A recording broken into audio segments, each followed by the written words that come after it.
Hiya. Now we're in lesson 14 of this Know Yourself course. I'm believing that as we're getting deeper in the waters, you're getting to look at some things that have been playing out in your life in the past, and you started addressing them as they were and making new decisions. Hopefully, you'll have new outcome. We want to talk a bit about your past relationships, how they might have influenced the past programs playing out somewhere, somehow in your life, and how perhaps those things have impacted at an unknown level how you view people even up till now, impacting on the health of your relationships.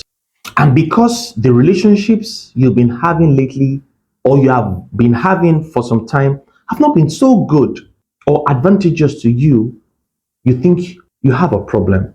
Maybe you do actually, but again, you don't even know. You're not sure. And then with that, you don't even know how to solve it. So look for patterns in your past relationships and life generally. So now, common and recurring challenges that we face in our lives, in our families, and in business, and in finance can give a clue. The exercise and the assignment we're going to be having at the end of this lesson will be able to throw a bit more light for you to reflect on and journal. And I want to encourage you to take quality time to do this. Again, you're not doing this for your company. You're not doing this for somebody. You're not doing it for promotion. You're doing this for yourself. And this helps you to have a better makeover. And your world will definitely realize, they will see and notice it. Now, how have you contributed to the outcomes of the recurring challenges that you faced, either in your life, in your finances, in your relationships, in business, or at work? Have there been parts where you didn't play your role correctly? Rather than pointing fingers, or before we begin to point fingers, were there things you should have done or you shouldn't have done, you should or shouldn't have said, that further impacted the final outcome? You see, over the years, I've had friends, I've had acquaintances, I've had to leave some behind for different reasons, some based on core values I've come to build, and circumstances around the core value I've happened to build. And I'm going to share maybe 2 or 3 stories very quickly. So I'm sharing this not to entertain you, but to make you listen, pay attention, and reflect. And this will guide you as a template on reflecting on your past as well, that might influence or impact on the exercise you're going to be carrying out. There was a time I was working in this company and I was newly employed. And when I went for the interview, this was in 2013. When I went for the interview, right there at the interview, I got the job. The first day I went for the interview, I got the job. I was given an official car. I was given an official accommodation. I was given a laptop, a brand new laptop. I was given everything. Now, in fact, that's the first time I would have a brand new laptop in my life, a Lenovo laptop. Now, this was on a Saturday, on a weekend, so I was resumed on Monday. I resumed, and few days, less than, I think Tuesday, some people came to my branch where I was managing, and then I began to show them around, show them things, the opportunities I had. Now, it so happened that they were relatives of the MD. And then I was showing them around, this is my card, this is my official this is my official that. And at the end of that day, while I was going on, the MD called me and I was driving. So he said, okay, I should call him back. So I quickly pulled over and then called back. We spoke. Then on Thursday, he called me again. My phone was in the office. I was in my car, my official car with my friend. We're having a conversation, a meeting, and then the MD had to call somebody in the office to reach out to me to get my attention. Then on Saturday, we're to have some people come inspect my branch from Dubai. Now, these guys, I'd always been used to getting on public transport. If there's traffic, you jump down, get on bike, and then get where you're going to. I'd never owned a car of my own till that time. So I didn't know, because when there's traffic, you can't leave your car and get on bike and leave. So I planned the same time of having a public bus. So I got stuck in traffic, and the people who came from Dubai, got there waiting for me, and the MD had spent tens of thousands of dollars in getting those guys there to do what they wanted to do. He was upset. He was mad. I got fired that Saturday. So I got the job the first Saturday, and the next Saturday I lost the job. Of course, I went, I pleaded and begged, but still there was not, he wasn't going to belch. Later, I got to realize my mistakes, one of which formed a major core value for me. My first mistake. Remember, I said earlier in the week, somebody came, a relative of his came, and I was showing around and then telling them this and that. I later realized that that individual actually had a candidate for that same role I was employed for. But the MD didn't want to mix family with business, turned his relative down. Now his relative came in and seeing a total stranger having all these opportunities. That caused a family problem for him. And I didn't know. So I went blabbing here and there and talking here and there.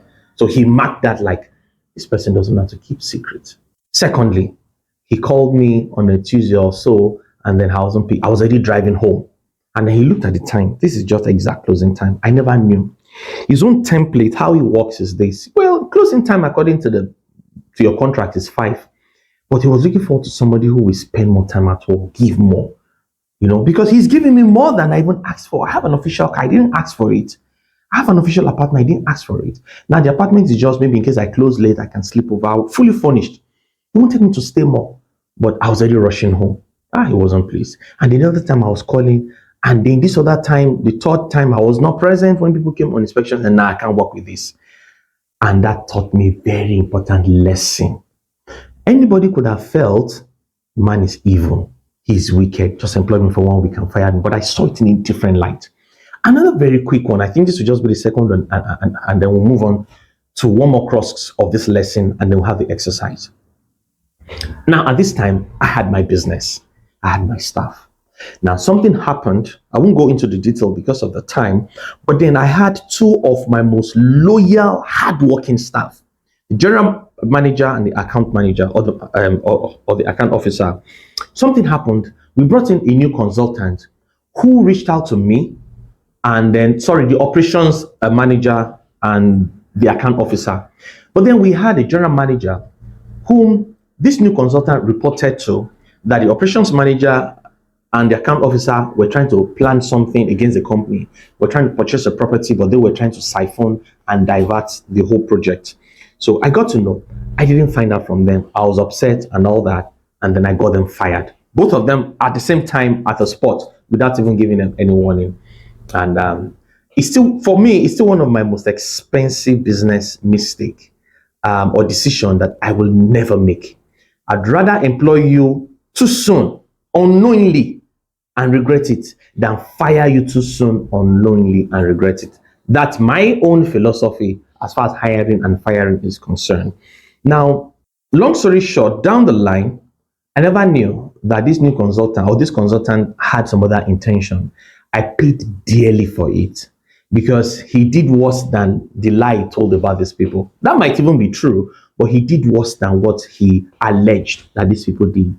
And then I lost some very good money as a result, and a very major project that we were running at the time. Now, the point I'm making is, again, somebody else could have thought, I keep hiring wrong people. See people that I trusted, they came in and then see what they were trying to do. Thankfully, I had a consultant who found them out, who fished them out. But the consultant came, see what he did and all that, and they begin to point at other people. But for me, I'm pointing back at myself. See the mistakes I made. I was too quick to judge. I was too quick to make decisions. Did I find out? Were there things I could have done better? So in your relationship, maybe your love relationship, or relationship with your child, your boss, your subordinate, or anywhere else, and the relationship has gone south, were there things you could have done better? Were there things you said that you shouldn't have said, maybe even at that time, shouldn't have said at that time? Better to have spoken too late than to have spoken too soon. And guess what? Silence can never, ever be misquoted. You can never be misquoted being silent. So it's very important that you try to point back at yourself, and you want to look at your over the years kind of relationship. What are the patterns you have noticed? What are the behavior on yourself that you have noticed that when this happened, with my high school friend. How did it turn out to be in this relationship? Now, I had this person I was courting with. This was how we parted. This was something that happened. And then as you're looking at those various relationships in business, in work, in family, and then in finance, are there patterns? Are there things that you seem to be seeing to be congruent? Are there lessons you need to learn? Because if you refuse to learn from the past, we're doomed to make the same mistakes in the future. Because you know what? The past is history, and the future is mystery. Today is called present, and that's why it's a gift. Make good use of it. Go through your exercise and your assignment, and I look forward to seeing you in lesson 15. Do well.